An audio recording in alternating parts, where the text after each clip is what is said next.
This week on Live Life and Win. I'm Dylan Bocanegra, and I live life and win through my art. I mean, it's almost literally you're a kid for the rest of your life. Meet Dylan Bocanegra. He's 20 and still living the great passion he developed throughout his teenage years. Dylan is an artist. Art is any sort of way of expressing yourself. That's what I like to believe. Dylan has a career creating a whole range of art. I do production design, art direction, concept art. I do love. I also do animation from time to time, character design, but it's never ending. He often works as a designer. That's what makes buildings, that's what makes planes, that's what makes cars, that's what makes mansions, hotels, restaurants, museums. It's rare that someone at such a young age is so successful.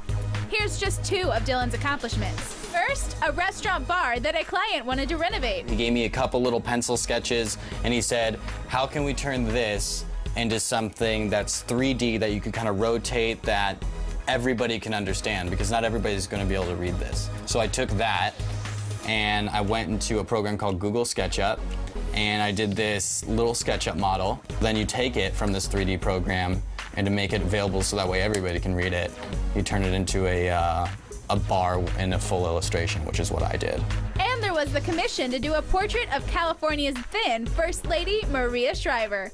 They originally were thinking about going with a more painterly, kind of almost more realistic, but then they ended up deciding to go with more iconic stencil version with spray paint. She loves the Golden Gate Bridge, so we kind of threw a Golden Gate Bridge fading off into the distance. Let's find out how Dylan learned his art and earned his success. Every story has a beginning. I've been drawing basically ever since I was a little boy. Ever since I could draw over the walls with my crayons. My mom was very free about letting me do that and express myself. I started also going from stick figures to Dragon Ball Z to like Spider-Man. I did everything. And then I started telling my own stories. And that was the coolest part, is rehashing everybody else's stories by drawing it constantly. And I studied Spider-Man and Batman so much, and all these other artists like Jim Lee and Jack Kirby and stuff. And then all of a sudden, I got this inside of me, this urge to tell my own story, to figure out my own characters. Dylan makes it sound easy, but success does not come from raw talent alone or from just sitting at a computer. Dylan reveals the attitudes and actions that underpin his success. I believe art is a gift to an extent, but really it's just a matter of perseverance, never giving up, never being afraid, commitment, never looking at your work and saying, oh man, I wonder if I should have done that, or just completely committing to it. And let's not forget the importance to Dylan's success, the P and O words. A lot of it's practice, but you know what? I'd say even more so is just observation. The looking at your surroundings, looking at what people wear. And where else does he get his ideas?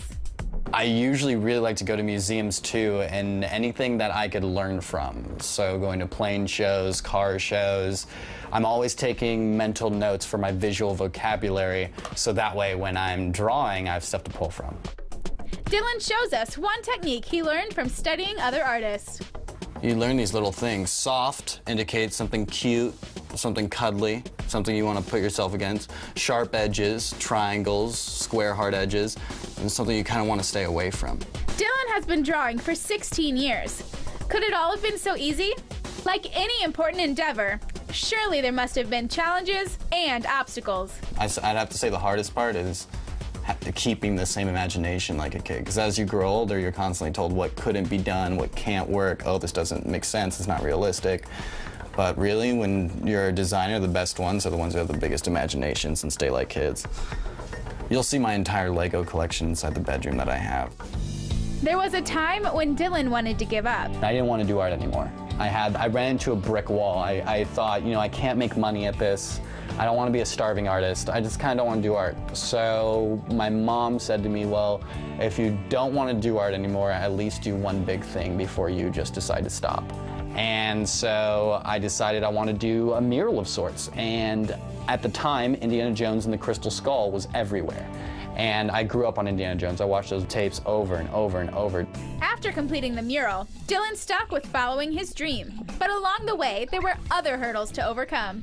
There's certain people that will tell you, that even people that you respect, or people who are your best friends, or people who are close to you in your family, sometimes they will hold you back. And that's the hardest part. And this is the worst thing that was said to him. When I was told I was stupid or maybe dumb when I was really young by a teacher, that really affected me. And without my mom to kind of pick me up from that and tell me that I wasn't, and to keep pursuing what I was doing, to keep just following what I was doing, and who cares, just keep drawing in class and do what you need to do to filter things out, I may have listened to that teacher, and that's pretty scary. So how did the teenage Dylan deal with this?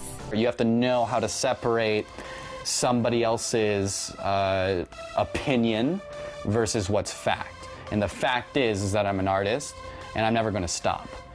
And their opinion of my art is somewhat valid, but it's still only their opinion. And for me, it's always going to be a fact. And I go by facts that I'm going to be an artist, and I'm going to keep pursuing my goals and dreams. But every artist needs inspiration. My inspiration to help me wake up every morning and want to be great is looking on the computer, hearing stories and success stories, watching shows like this where I see such young talent and other kids doing great things. It could be skateboarding, parkour, any of that kind of stuff. And that actually makes me want to strive to have that same attitude that they have and that I had at that young age, now and forever. Dylan's advice to other artists is this: never let anybody tell you you're not an artist or not a good one. Like all serious artists, Dylan wants to change the world. My art is socially conscious from the art shows that I've done, which have been cancer awareness, stuff about racism, and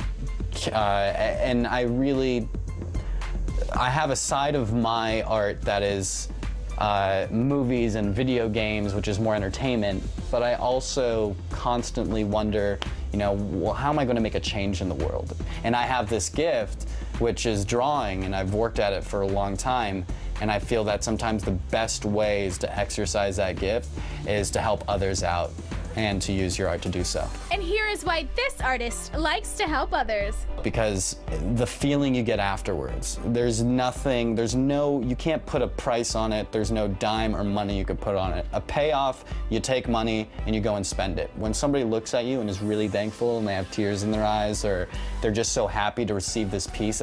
This final piece of advice from Dylan is what he learned at a public forum when he wanted to engage actor Johnny Depp in a conversation. I jumped up on top of my seat in front of a large audience and I shouted out to somebody, and he could have totally turned me down or been rushed off the stage, but I took that risk. The actor responded to Dylan and they had a conversation. And I think also after that really inspired me to take risks when it comes to my whole life. I mean, we only live once, and that's always said, you only live once. You live once and you live smart.